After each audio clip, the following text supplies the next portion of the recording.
one of the cool things of this, and I think it's the theme of the season, is the blast from the past aspect of it. And Kareem Hunt, we picked him up. Never thought I would see him in a Chiefs uniform in 2025 in a playoff game scoring a touchdown.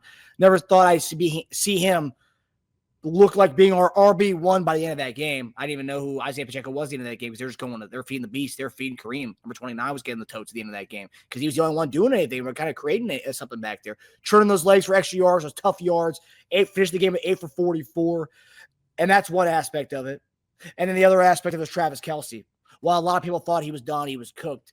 Travis Kelce comes in, has his biggest yardage output of the season in this playoff game. I know we made mention of it during the season, JD, that, we were really saving the best of Travis Kelce for these next 3 weeks. And I was, yeah, okay. But we actually saw it today. He was in there pretty much the entire game. He wasn't being checked out at every play like he was during the season at every other play. He was in there for most of the game. 7 for 114. On top of that, 14 straight 70-yard games in the postseason, 15 straight postseason game with 5+ catches, and becomes the second pass catcher in NFL history to eclipse a 2,000-yard receiving marker, only being him and Jerry Rice with the only 2,000 yards. So now, if he could, based on the track that he set himself today, he could easily break that record by a Super Bowl if we get to that point, when we get to that point. So, JD, the blast in the past element, what did you see from Kareem Hunt and Travis Kelce today that really, really struck you in a good way? What I've seen was a effort that we needed from our heroes, our guys like Travis Kelce. He came and he delivered. We said he was a playoff Travis Kelce. That's what you was going to get. And so he's been doing it for years, just showing why he is dominant as he is.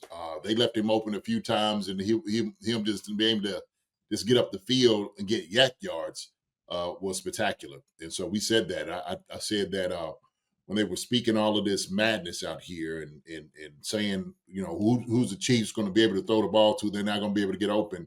And then lo and behold, all you see is Travis Kelce just hitting them over the head, left to right, and they really couldn't stop him.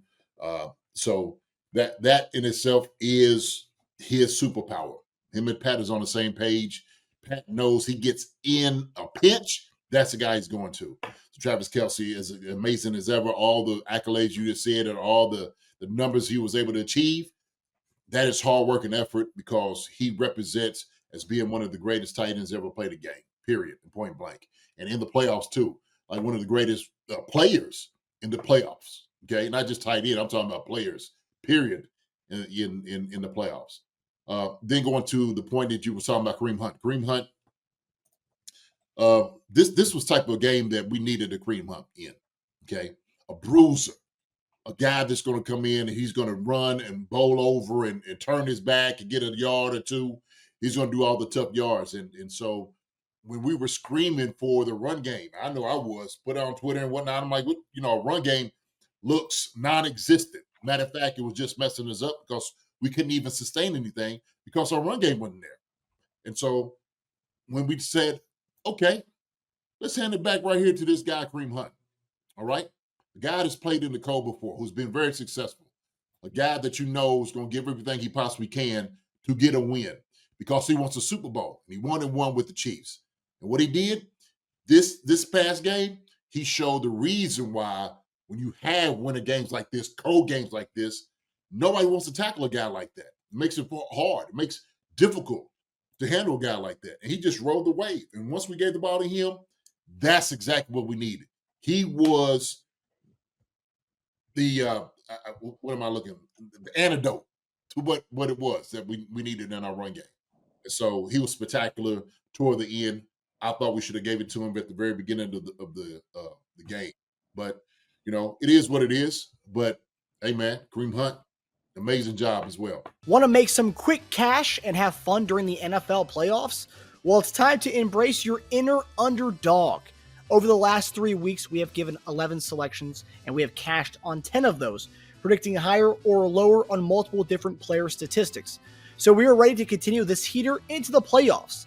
So if you have yet to download the Underdog app, do so now and get free cash. Click the link in the description or use promo code CHIEFCONCERNS, one word, to claim your free pick plus first-time deposit offer up to $1,000 in bonus cash. It's NFL playoff season. So let's continue to keep the good vibes in 2025. Did Kareem Hunt have? I mean, he had 2 double-digit runs. I don't know if he did that all year. I need to look that up. He had 10 and a 12. Very impressive. His best plays were his short yardage plays, and I know someone said he should be a short yardage back. That 4th and 1 that he got was huge, and he got hit behind the line of scrimmage, but he's so good at absorbing contact and kind of spinning forward into more yards. And he's so thick that it's just hard when he kind of leans. When he leans like that, it's just so hard to get him back, pushing him back on that. He's just so good at getting those extra yards. In a game like this, like you said, is so important. I keep waiting for Pacheco to look more like Pop. He's looking more like Crackle right now. So, that's too bad. But the good thing was one of our best acquisitions of the year, Kareem Hunt. Just keep pushing forward, man. That's all I could say about him. I mean, Mahomes almost led our team in. Mahomes was 1 carry away from tying for carry lead. Like, that should not happen in a game. That's crazy to think about. Kelce, in a similar manner, I mean, 49-yarder, what they say, career playoff high for long. Yeah, longest. I think he might have even broke someone's ankle on that. I mean, I haven't seen Kelce have that kind of broken tackle in a while. He does it again, right? I mean, we just keep seeing this. I don't know how you can save your best for last when you play the majority of the season like he does, but he seems to just kind of put some in the bank in a savings account for the playoffs every year, and we get to see a level up from him, right? It's incredible. It's hard to. I mean, you know this obviously, JD. It's like you can't play half speed. You can't play any less than full speed when you play football, right? 1, you'll just get killed out there, and 2, you look terrible. But it seems like he somehow has a level up in the playoffs. Not that his level is bad in the regular season, but he just seems to like save this extra gear for the playoffs for the last couple of years. Kelce, it's awesome to see, and I mean, Worthy was only a guy to catch a ball out of the receivers. That's crazy. So you're looking at box score, it just pops out. Yeah. But I think, man, when you talk about that, like Travis Kelce,